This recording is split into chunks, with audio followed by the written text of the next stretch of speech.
Welcome to Envision Broadcasting, the station designed to encourage, equip, and empower you for growth and success presents The Momentum Shift. A show where we get inspired, we get moving, and we get results. Every Friday at 7 p.m. Eastern with your host, Eric Collier. He's the mayor of motivation and mental quicksand expert, bringing you inspiring interviews and empowering stories that will help to improve lives. If you're ready to start making the impossible possible, then you've joined the right show, because the Momentum Shift is what you've been looking for. Coming in 2026 to the Leading Edge Network, the Momentum Shift television show with Shirley Collier. We've all been there. We all felt stuck, kind of like we're doing everything we can possibly do, but we just can't move forward. I've been there, faced adversity, setbacks, and doubted myself. But what I learned was there's this powerful thing called momentum. And momentum is not about being perfect. It's about moving forward. So the Momentum Shift television show is going to come to you with tools, techniques, experiences, stories of everyday heroes who are just finding a way to continue to move forward so that we can help you do the same. So join us on the Leading Edge Network, the Momentum Shift with Shirley Collier. And don't just watch, don't just listen, but understand that your shift starts now.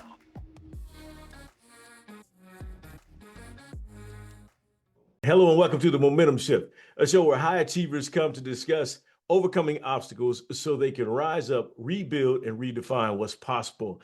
And this is your opportunity to join us today with this fabulous guest we have. She's a powerhouse. Her name is Shirley Sutton. She's a leadership coach and people and culture strategist who has spent years spotting the leaders everyone else overlooks, and she's turning them into the ones nobody can ignore. Her coaching is huge, ladies and gentlemen. She's the creator of the Managers to Leaders program, a 90-day accelerator helping managers break free from stuck and step into real authority.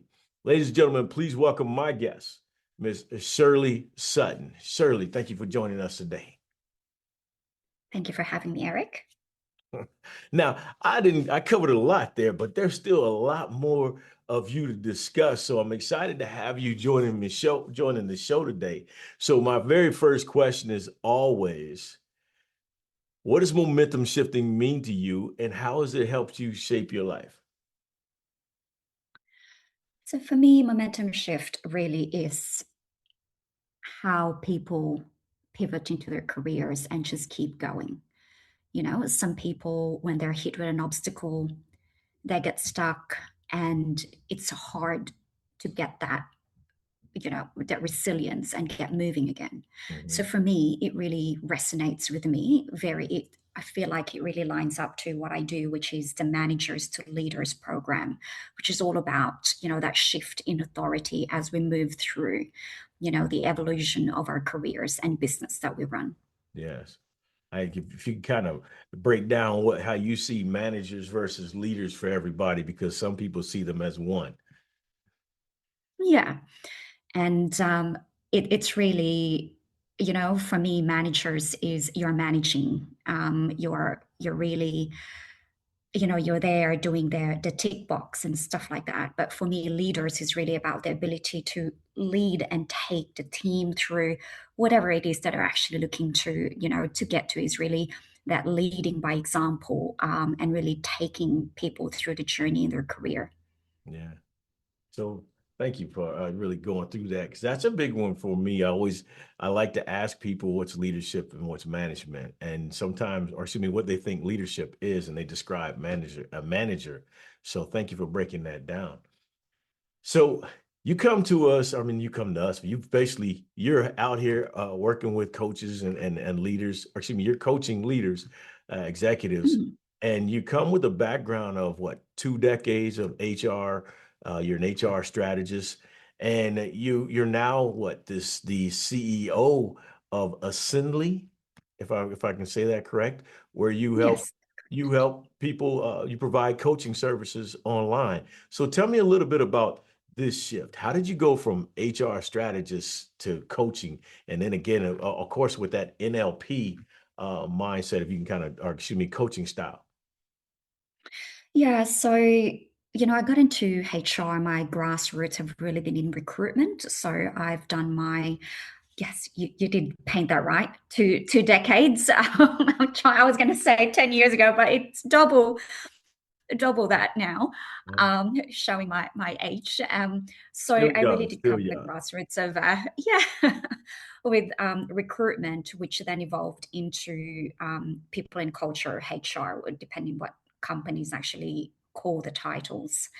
And throughout my career in that whole HR, people and culture um, path is really, I've seen people transition in their careers, from individual contributors to, you know, people management, then to leaders, and then executive leading.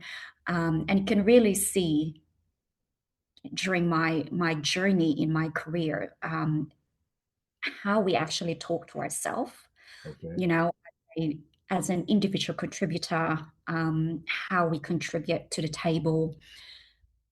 And then you get promoted, and I see people, it's like, okay, I'm a manager now, it's a new title. All right.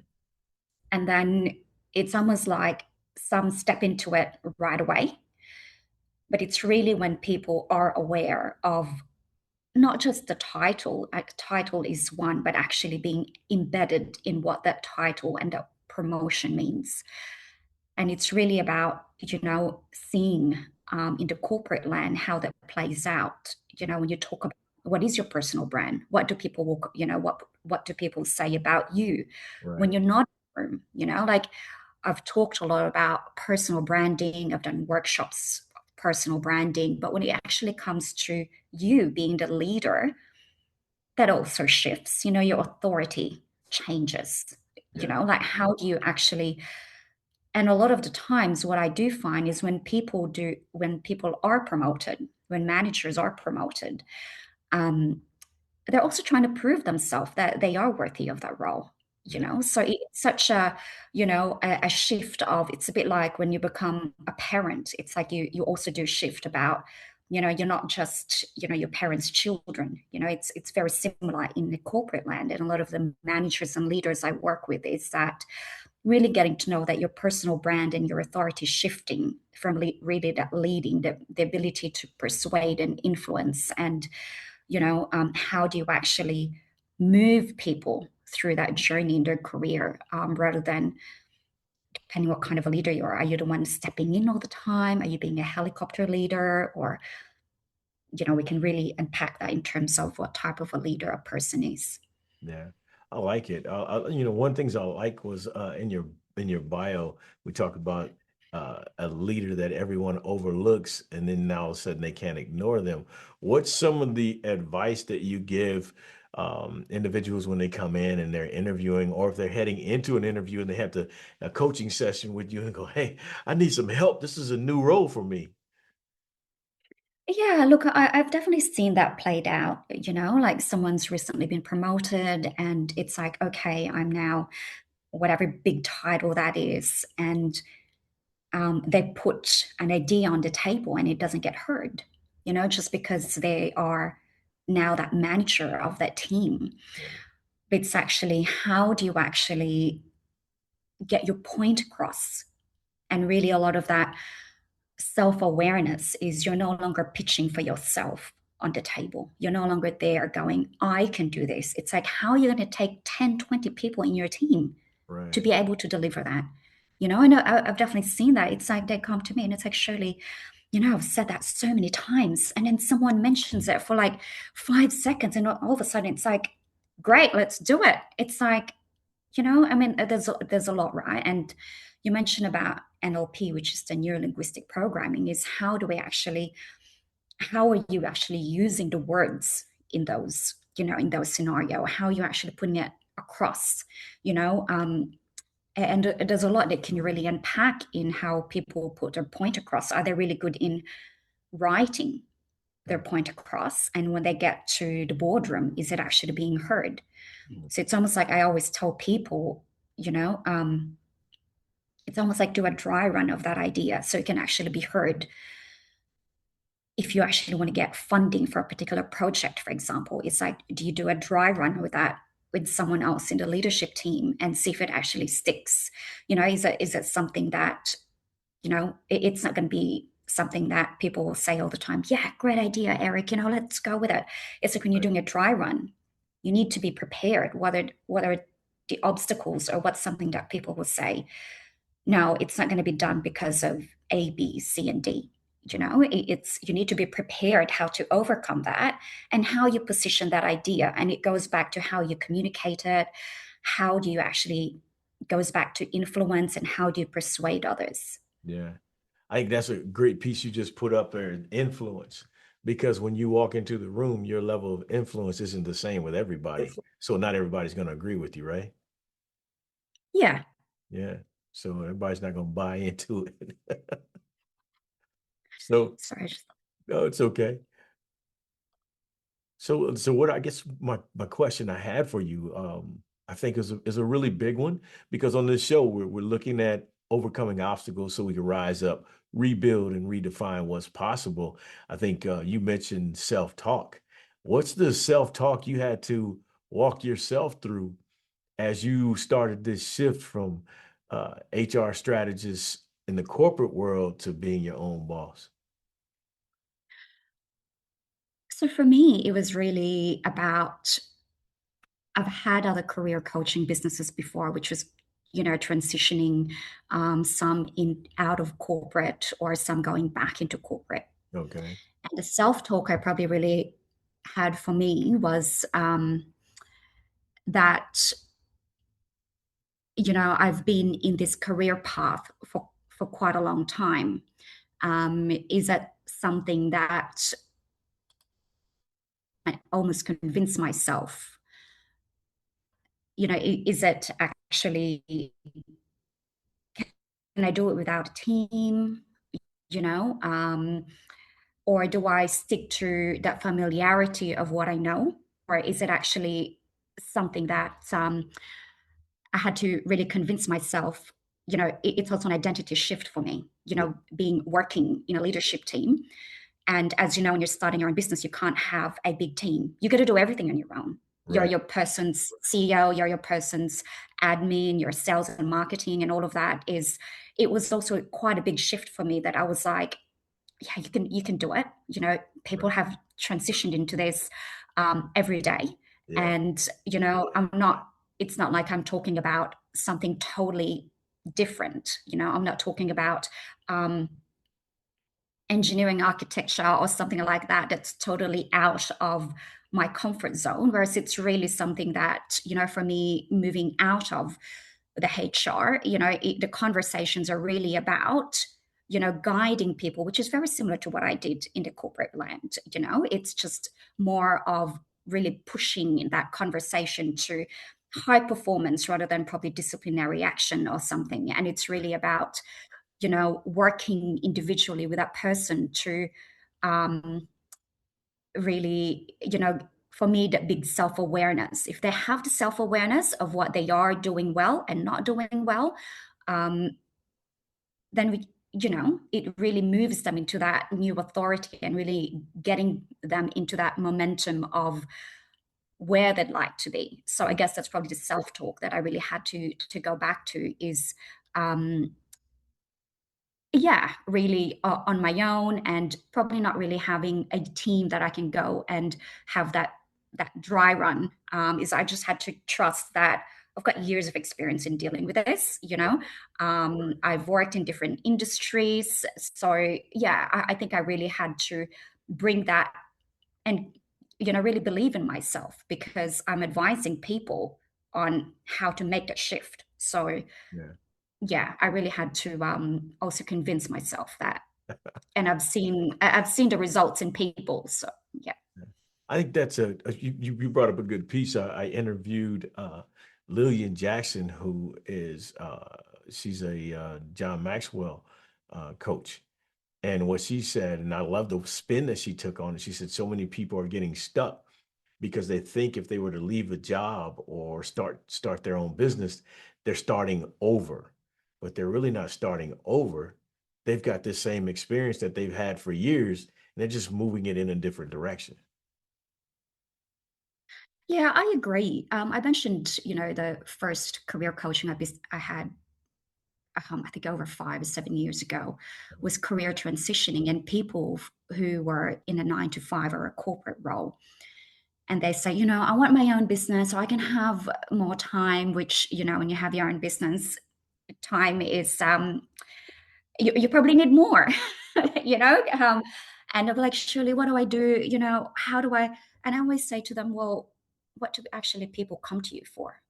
That's a good start of what problem are you trying to solve? If you're starting a business, um, always go with what you're already know. So it's not such a big leap, you know, and that's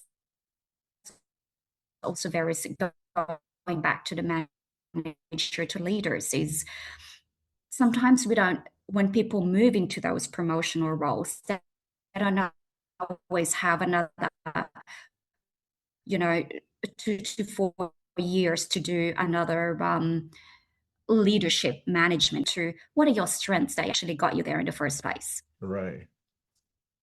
Yeah, that's a big one. Like you said, what are your strengths? What do people come to you for? What are you really good at? And I think that's you just sit back and look at it. So many people know what they're good at, and there's something that they really want to do, but they just won't come off that cliff to try it, right? They won't take that leap off the cliff to figure it out. Yeah, and it's quite exciting, like it's a bit like when you're promoted, like you're doing something new, it's exciting, and I think that's what really gets the creativity going. It's what really gets a lot of the times when people do want to further their career Right. is they're looking for something more, right? Yeah. You know, like were they bored there? Were they not challenged enough? It's that excitement of something new. So whether it be going into another company or another promotion in the corporate world, is it actually starting your own business? Like you're not going to be doing something so totally different. So a lot of the times it doesn't matter in whatever industry it is or if they're looking to have a complete leap, majority of the time it's something that would be a passion project of theirs, Right. that's a hide, side hustle, and then later on grows into something full-time later down the track. So it's not something that's totally out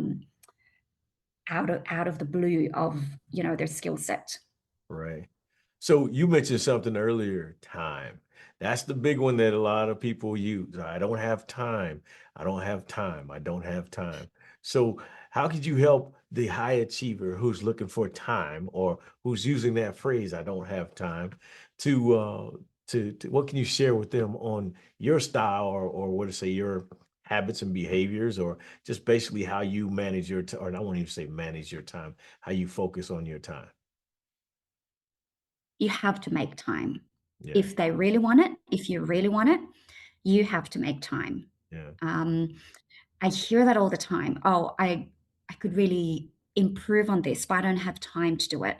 If it's a priority for that person, it's a bit like when I take on discovery calls and they go, "Oh, I'd really love to, but I don't have time.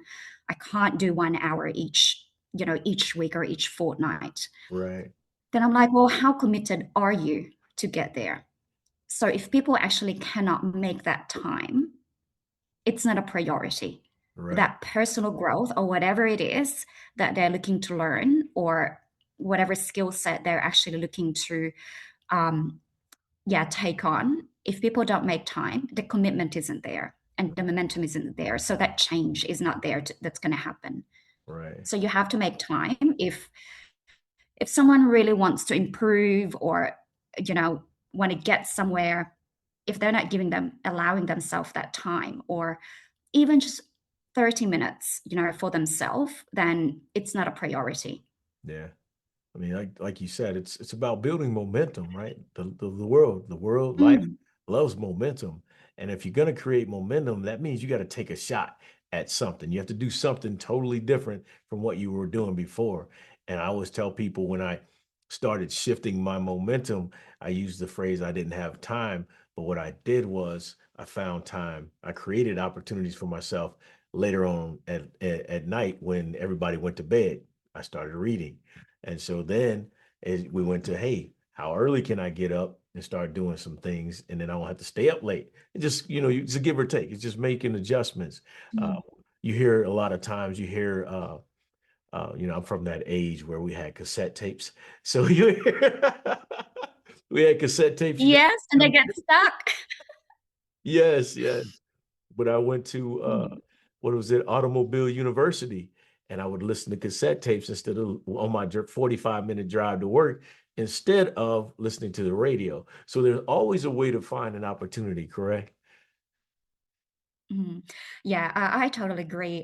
Which is also the reason this whole time factor, I built micro learning um, programs, which is actually a refresher of, could it be personal branding or leadership or something, which is, the modules are like less than 5 minutes each. It's really a refresher for the time poor people that they say, Okay. but still majority of the time they get, they want the one-on-one, because most people like to talk it through. Yes. But the time is definitely there when people when you want it. It's a little bit like, if you want to get fit for, the summer beach or something, you Right. have to put in the time. You can't just go, I'm going to work out for 4 hours the day before I go to the beach. Like, you got to have 30 minutes in there for yourself. It's not just going to come out so glamorous after 4 hours. It probably Right. can, but it's and it's the same with learning, right? Like, you do have to put in that, that commitment, and really just get into, momentum of, changing that habit. Yeah. How did you used to lead before? If you want to improve, are you not being heard? Or the team not, buying what you're giving them? Yeah. It's like it's just changing that habit. It's just doing that gradually, working out at the gym so you can actually get that perfect goal that you want. And it's very similar with, that mindset shift. And really transitioning into like an influential leader is that commitment, and and that time really that you put in to yourself. It's an investment. Right. It's an investment in yourself, mentally and for your career. It really has to be, to get that full shift is really just to get into, that little momentum every day. Yeah. Now, I gotta ask the question, right? So when you find yourself, maybe you're just diving in. I always say, get caught up in my own mental quicksand. When you have something that's an issue or a challenge, and you're diving into it, what do you do to help yourself get that clear mind, or that go to that clear mental state to approach that picture, that challenge or opportunity or test, what I like to call it? Look, for me, I write it down and I go back to it. I think I read this article one time. I think it was, how, I forgot which country it was in Europe, that they apparently teach kids, if something worries them, Mhm. is to write it down. It's not going to go away, but you're just parking it. You Okay. know, is I write it down and I'll just go back to it, and then, rather than probably delving 4 hours into it. It's almost like you're digging a hole. You're just like Just keep did. digging and digging the hole. Yes. The problem just it gets really big. Like, I'll give an example. Obviously, starting, my own business. I'm a HR background. I've got, what all the studies obviously lead into it. People's Right. behavior, stuff like that, labor laws, all of that. None of that was really marketing. Okay. So for me, doing all of that, obviously you get, some stuff outsourced and someone does it for you. But in some of the stuff that's really the way small businesses market, for me, I could really get stuck into it. I would be all night working it. Right. And I'm just like, you know what? What I teach here is just go back to it with a clear head, Yeah. go to your Pilates and then go back to it, Like and then it. when your mind's actually just there focusing on your breathing and make sure you don't fall off, then I'm like, oh, you know what? And I try it again, and it helps. Yeah. It's a bit like when I'm writing an article and I'm like, I can go back to it. It's like, why did I go down that path? Why did I open up that topic? Now I'm a little bit stuck, and then I just leave it. I do something else, and then and then I go back to it, and then new ideas just come to it, and it just gradually gets unstuck. Yeah.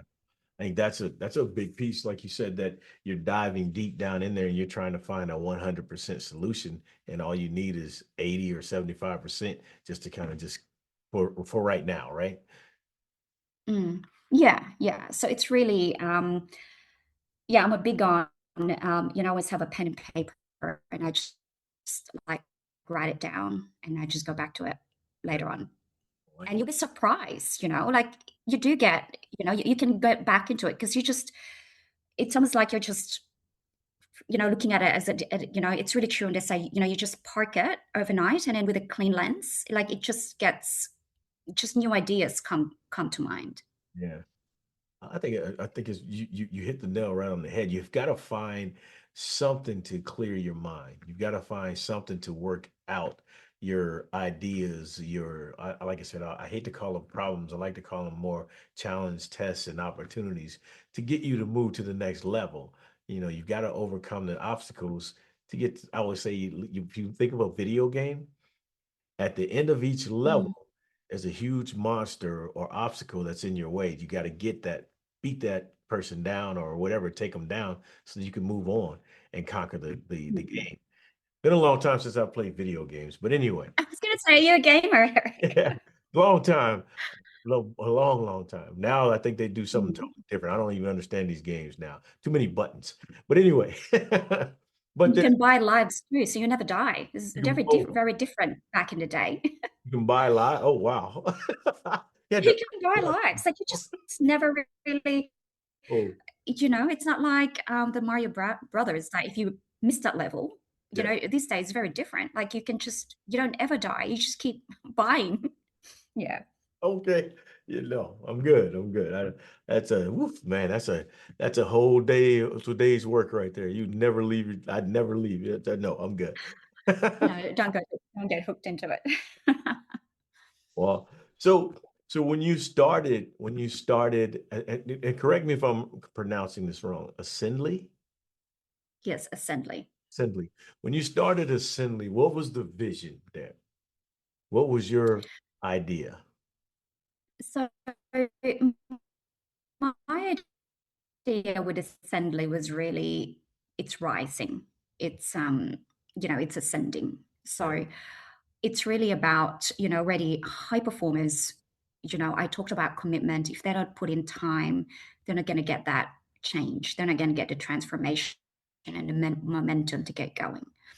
So I wanted something, a word that actually resonates with lifting or rising. And that's how I came up with assembly.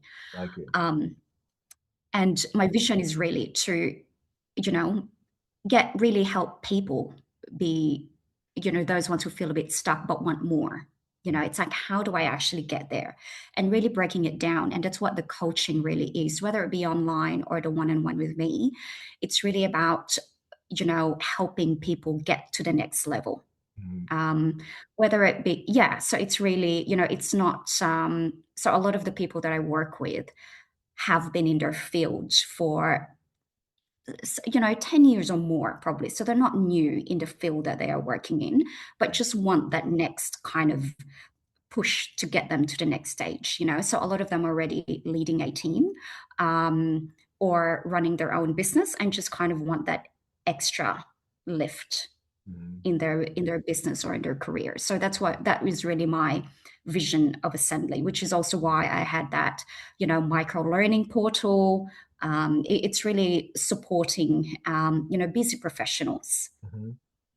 So I like that because I say to many, a lot of times you're getting stuck because you're so focused on putting the checks in the boxes to get you to a certain level. And now you've gotten there. You put all the work in, you were dedicated, you committed, and you've gotten there. And now you're wondering, what's next? Is there something else? And Uh, so I have to ask the question, what do you think is are, what are some of the things that you find are the reason people are stuck? We talked about time earlier. What are some other things that you see?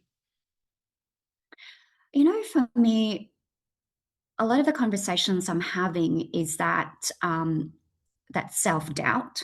Okay. It's like, oh, I'm ready head of this or VP of this or something.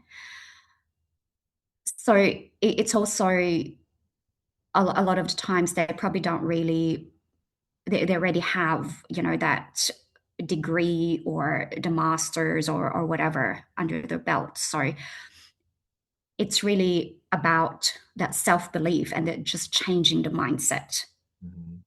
It's not really having to ask permission. It's Right. just believing. And it goes back to that, how do they actually influence the room rather than asking that permission of, can I,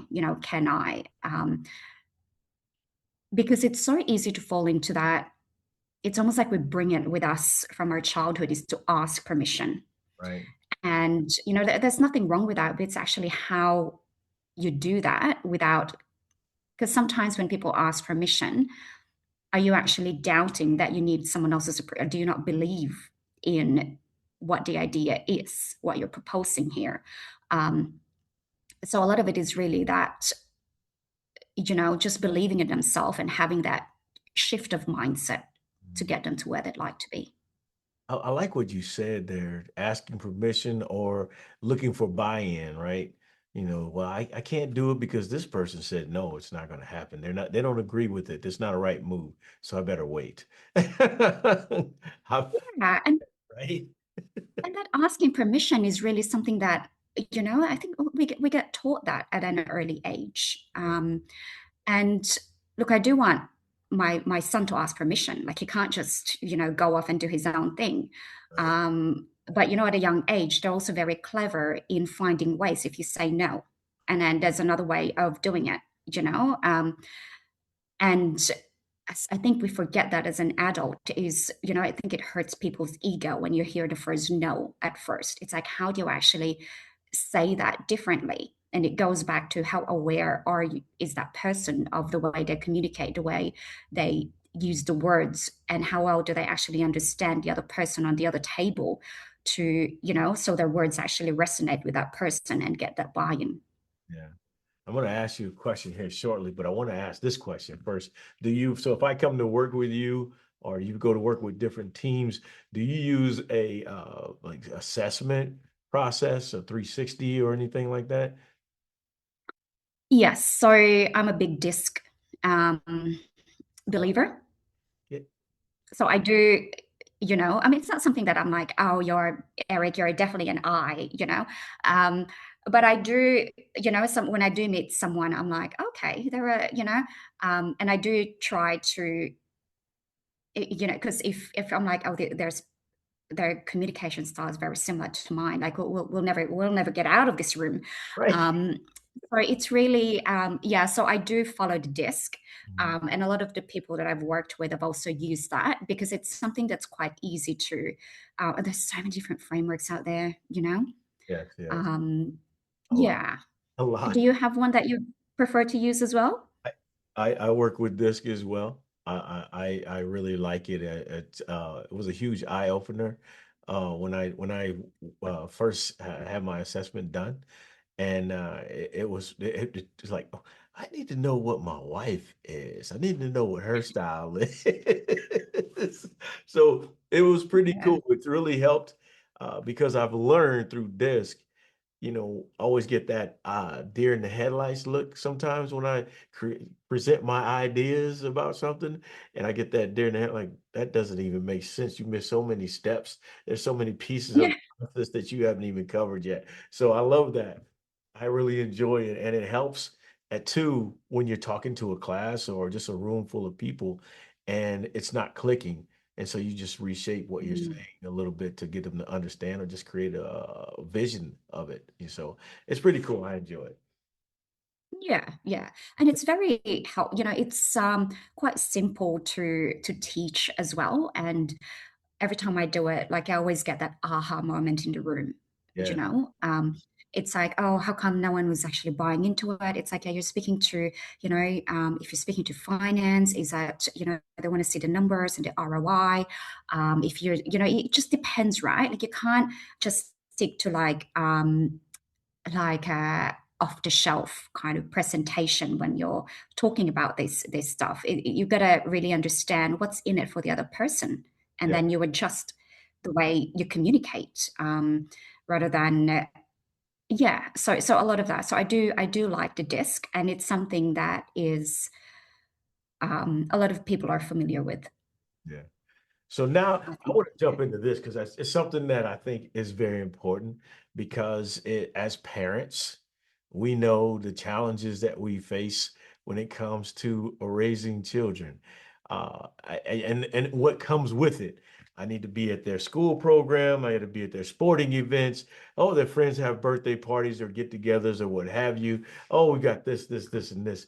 Talk to me a little bit about how you're helping new parents or just parents of let's say teenagers figure things out as far as communicating with them and just being able to, I guess to say, focus on where they're going. I won't say the children, but where they want to go, the parent wants to go. Because I always tell parents, sooner or later, everybody's going to graduate high school and everybody's going to be gone. What are you going to do now? Because you have this goal and this dream today. What are you going to do now to get there? That's a lot. There was a lot, So huh? yeah, yeah. Look, I don't give a lot of parenting advice, to be honest, unless Right. they do ask for it, because I'm still, learning myself with this teenage years. Right. And but I do say when people do, one a big learning for me is not to have such a big reaction, Mhm. you know, because I do find that when we have such big reactions, it's like, I'm not going to tell her anymore. Yeah, yeah, You know, yeah. it's a bit like when you go to a manager, it's like, oh, they're not going to like it, so I'm going to hide this mistake that I've done. And it's very similar where I'm like, you know what, I'm not going to have such a what you came out. Yeah, I'm like, no, I'm just gonna, just deep breaths, and then I just go back to it. It's like, why did you do that? Okay. And I do find that my son opens up to me Yeah. because I really do hold my tongue not to have such a big, crazy reaction. But Right. at the same time, I'm also not going to keep quiet about it because it's not okay if it's not okay. Right. Um, and I do speak to, I come from a really big family, and there's a lot of, because they know that, HR and career coaching is my line of work, Right. is not to judge what career they want to do, Yeah. because we all have different strengths, right? And it's just listen to them, because I'm also a big believer that as we're growing, our career paths will evolve just like mine has, Right. you know, different experiences, different environments. If there's someone that wants to travel, then, or if they want to take the really career path of high school, university, corporate, or, go into their own business, is, yeah, what are the pros and cons Right. based on what I've seen, but not really to say you should not do that because, you know, yes, passion is great, but also think about how they can be independent, but Right. really just, there's no right or wrong in the career paths they'd like to be. Um, Hope that answers that. And also not to have such a negative reaction when curfew is not adhered to, because that's the biggest thing for me at the moment at this age is, Teenagers it's would not, never miss curfew. oh, I don't know, but I'm really just like, deep breaths. Right. And then he will actually just volunteer as to why he was late and he missed the curfew. Yeah, I think, like I said, I think it's a challenge. With I've never been a parent before. Now I have a teen. Yeah, I understand. Yeah, it's a Mm, right? And so it's I think what I had to tell myself was, somewhere down the line, again, everybody's going to leave this house. So as a leader, I had to operate in a manner that was the example that I wanted them to see. And so by staying stuck in my own quicksand, mental quicksand, and living in a mindset of lack and not moving forward, I was setting them up for failure. And so I had to go out and start making that shift. I had to go out and start changing my mind and talking in a positive manner and understanding that I have these gifts and talents and skills so that it would eventually, I won't say rub off, but so it would be the example that they saw and they wouldn't have to go anywhere else. And I think that for me was a huge eye opener, aha moment to realize that I was Mm. leading them in a direction that I definitely did not like being in, and I didn't want to see that cycle continue. Yeah, yeah. And, they need to have their own learnings as well, just Yeah. like we did. Like when my daughter was 15 at the time, and I was like, babe, look, I'm not telling you this because I don't want you to have fun. I'm telling you this so that you don't make the same mistakes I did. And she said, well, what if I want to make mistakes? And I'm like, and I said, I said, who am I to correct? Who am I to keep you from making mistakes? That's how I got to where I am today, making mistakes. So you go ahead and make your mistakes. I'm here if you need me. Glad to talk about it, but you go ahead and make your mistakes and we'll talk about it, when you're ready. And so I think that was a huge eye opener to me to go, hey, cut the puppet strings off or the purse strings or whatever you want to call it, and just let them do what they do. And then, as long as they're not really getting themselves into trouble, you just be there for them and just help them out along the way. So I guess I was coaching then. That's exactly it, is yeah, like they have to make their own mistakes and come to that realization because that's also how they are growing. And all you can really do is guide them. Yeah, it's very similar to coaching. Is you just guide them, and you're coming from a place where you've experienced it. Yeah, Very similar to being a manager to a leader is really, we've been there, and it's sometimes as well with kids they forget that we were a kid at once upon a time. You know, it's like the choice of music. It's like, yeah, there was also music when I was a teenager. It's like you have that love because mommy used to love it. It's yeah. I laugh now. I find that my son sounds like I do when I took my son home and introduced him to my mom. I couldn't even get a hug and a kiss. She's like, "Give me that baby." And from that point on, she was this woman I didn't even recognize. I'm like, "What? Where did she come from?" And so now my son is talking about how parents rebrand themselves and become these great awesome grandparents. He said, "I don't even recognize you." I said, "So it's a funny how the cycle continues, but you learn as you go. It's just a process." And I think a lot as a parent, you may be a little scared knowing that you're in charge of this little tiny baby that's growing up to be this 6'2" son of yours or what have you, right? And you're like, okay.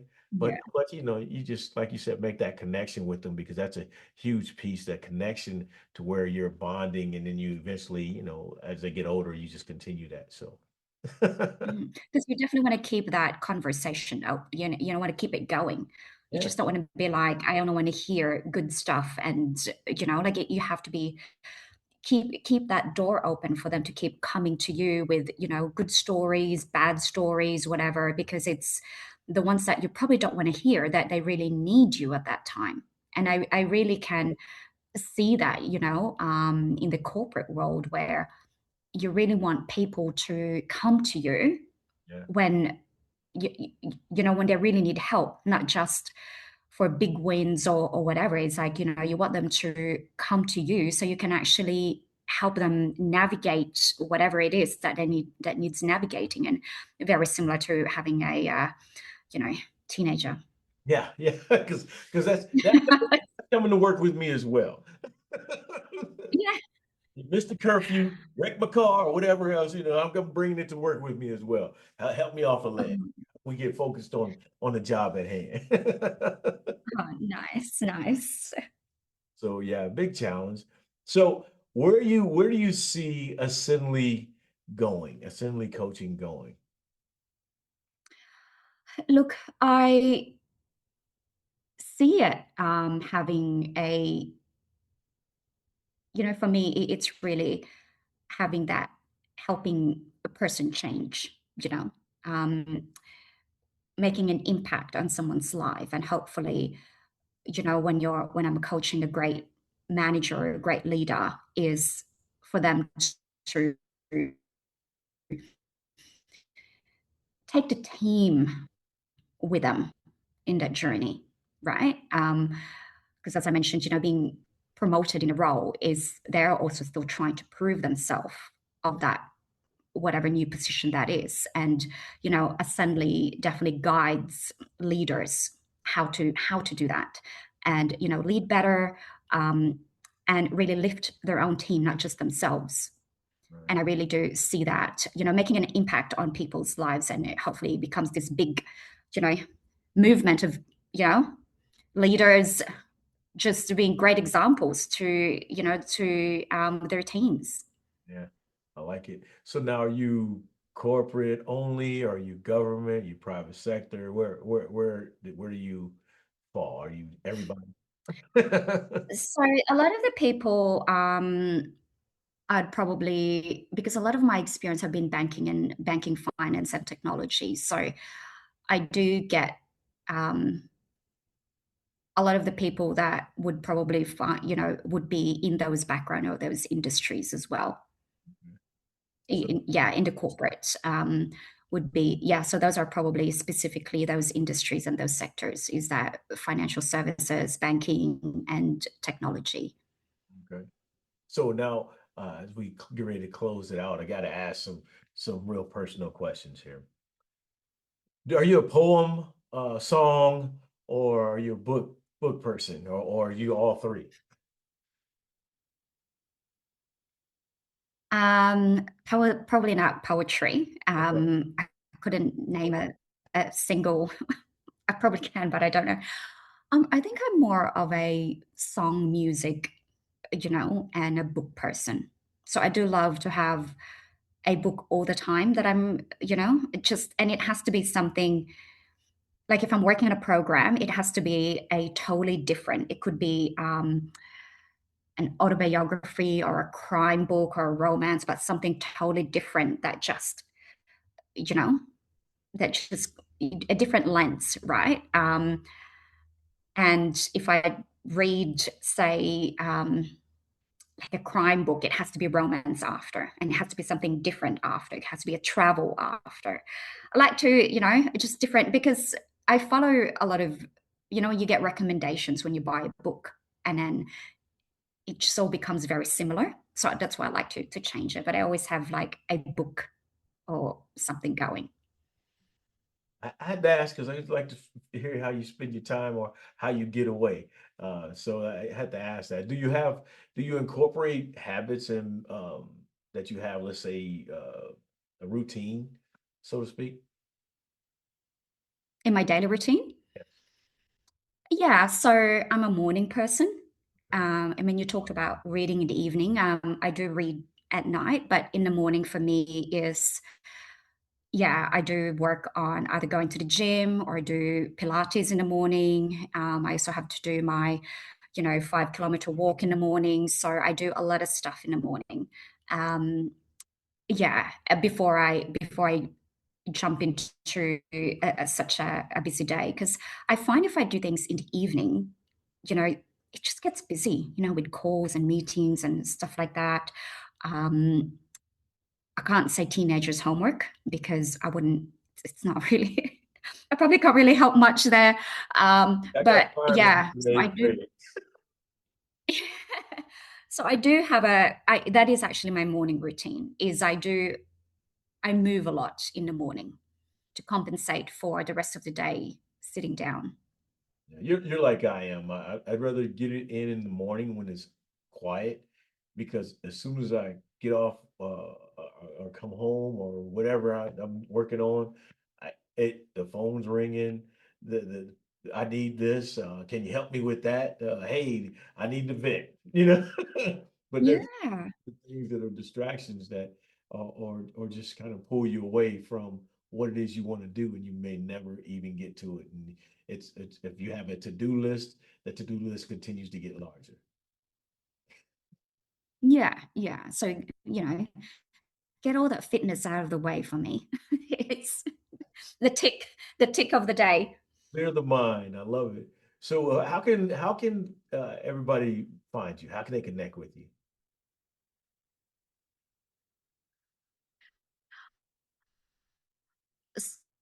So you can reach me, my website, reach me on my LinkedIn page, which is, you can just look me up on LinkedIn, which is Shirley Sutton.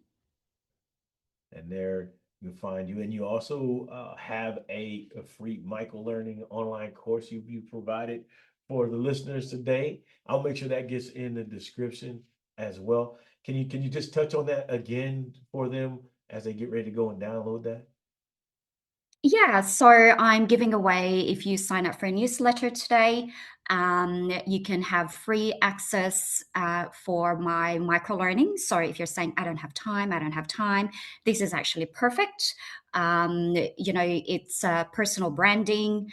Given that I talk about transforming that authority shift from manager to leaders, is actually get to know what is the personal brand? What is your personal brand? So this is actually a first step for you to, for that transformation. So you can have free access of that micro learning, which will actually include here. So you can, if you sign up, then you'll get an email with the code to access that for free.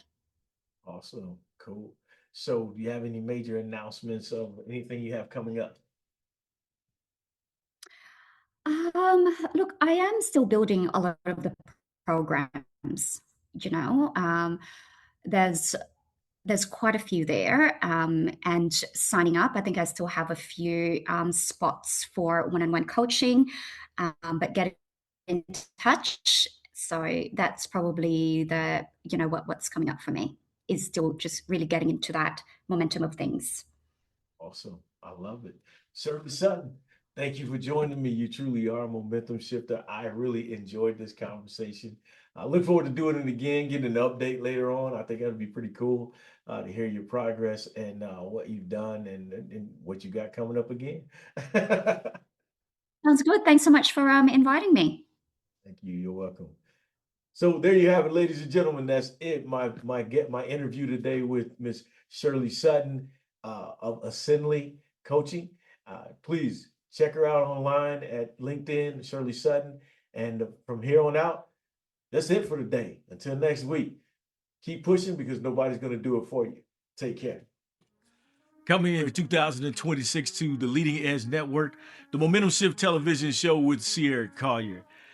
We've all been there. We all felt stuck, kind of like we're doing everything we can possibly do, but we just can't move forward. I've been there, faced adversity, setbacks, and doubted myself. But what I learned was there's this powerful thing called momentum. And momentum is not about being perfect. It's about moving forward. So the Momentum Shift television show is going to come to you with tools, techniques, experiences, stories of everyday heroes who are just finding a way to continue to move forward so that we can help you do the same. So join us on the Leading Edge Network, the Momentum Shift with Collier. And don't just watch, don't just listen, but understand that your shift starts now.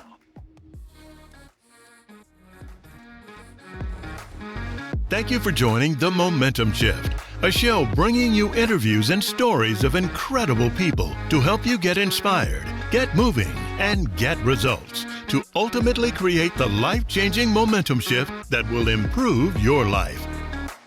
Join host Eric Collier, the mayor of motivation and mental quicksand expert, every Friday at 7 p.m. Eastern for The Momentum Shift, the show and change you've been looking for.